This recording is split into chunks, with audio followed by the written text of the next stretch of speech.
普吉的夏天永不停歇，我热爱的少年永远热恋。请允许我以椰香为墨，扶桑花为笔，在巴东的海岸边为你书写最美的诗篇。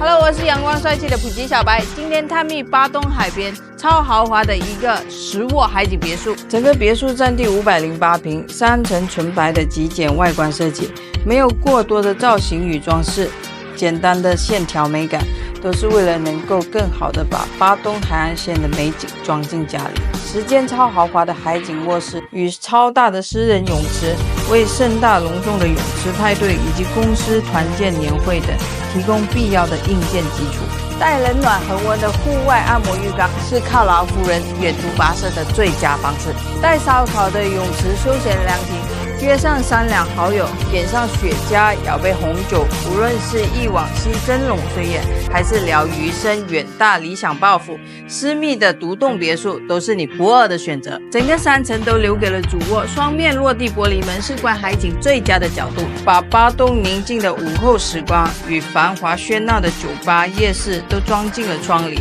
再好的电视画面也无法与等风景相提并论。橘红色的日落出没在海平线，夜色慢慢摊开，露出星光点点。我听着耳机中记的音乐，从等你下课到书写的从前，哪怕汽水和你都是夏天感觉，着迷你眉间柔情似海的双眼，心动像风来了不知不觉，此刻世界聚焦你的出现。豪宅标配的健身房、娱乐室、会客厅、台球桌，也是不遑多让的顶级配置。这里要吐槽一下楼顶露台，纯平的顶层视野开阔，面积巨大，就放了2排沙发和几棵孤零零的小树，是不是有点过于浪费了？早上迎接朝阳的曙光，上来做做集体瑜伽还是不错的选择。我是普吉小白，这套可住16人的巴东海景别墅，你可喜欢？